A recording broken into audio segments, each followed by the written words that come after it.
కేంద్రంలో ఈరోజు లోక్సభ స్పీకర్ ఎన్నిక జరుగుతుంది. యాక్చువల్గా ఇది గత కొన్నేళ్ల నుంచి కూడా ఏకగ్రీవంగా జరుగుతూ ఉన్నటువంటి పరిస్థితి. సో అయితే ఇప్పుడు ఏదైతే విపక్ష పార్టీలు డిప్యూటీ స్పీకర్ పదవి తమకు కావాలని చెప్పి పట్టుబట్టడం, దానికి సంబంధించి ఎన్డీఏ కూడా వాళ్ళకి ఇవ్వటానికి ఇష్టం లేకుండా విముఖత చూపించినటువంటి నేపథ్యంలో విపక్ష పార్టీలు స్పీకర్కి పోటీ పెట్టాలని చెప్పి ప్రయత్నిస్తున్నటువంటి పరిస్థితి. అయితే స్పీకర్కి అర్హత ఏంటి అంటే లోక్సభ సభ్యుడైతే చాలు, అంటే ఎంపీ అయితే చాలు.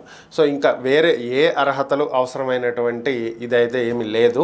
సో ఎంపీగా ఉన్నటువంటి వాళ్ళు ఎవరైనా సరే స్పీకర్ పదవికి పోటీ చేయొచ్చు, ఆ హక్కు వాళ్ళకు ఉంది.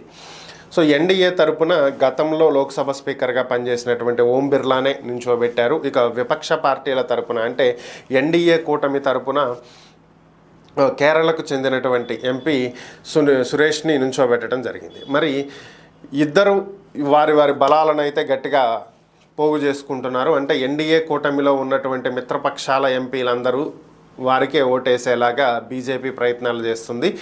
ఇక ఇండియా కూటమి కూడా వారి మిత్రపక్షాలతో పాటు తటస్థంగా ఉన్నటువంటి పార్టీల ఎంపీల ఓట్లను కూడా వారి వైపు తిప్పుకోవాలనే ప్రయత్నం చేస్తుంది. అయితే ఇప్పటికే తెలుగుదేశం ఎన్డీఏలో ఉన్నటువంటి నేపథ్యంలో మరి తటస్థంగా ఉన్నటువంటి వైఎస్ఆర్ కాంగ్రెస్ పార్టీకి ఉన్న 4 ఎంపీలు ఎటువైపు ఓటు వేస్తారు అనేది ఇప్పటి వరకు ఒక చర్చ నడిచింది.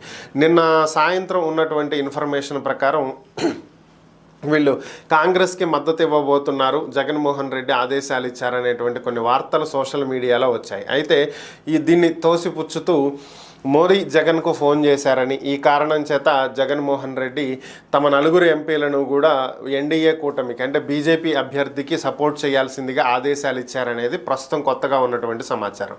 సో ఈ మేరకు వైఎస్ఆర్ కాంగ్రెస్ పార్టీ కూడా బీజేపీకి బయట నుంచి మద్దతు ఇవ్వటానికి సిద్ధంగా ఉంది అనేటువంటి అంశాలు తెలుస్తున్నాయి. దీంతో బీజేపీ బలం 297కు పెరిగింది లోక్సభలో. సో దీనివల్ల స్పీకర్ ఎన్నికకు దాదాపుగా ఓం బిర్లానే విజయం సాధించేటువంటి అవకాశాలు స్పష్టంగా కనిపిస్తున్నాయి. 50% కంటే ఓట్లు ఎక్కువ వస్తే ఆటోమేటిక్గా ఆయన విన్ అవుతారు. సో దాదాపు ఇక్కడ పరిస్థితులు అదే విధంగా కనిపిస్తున్నటువంటి పరిస్థితి.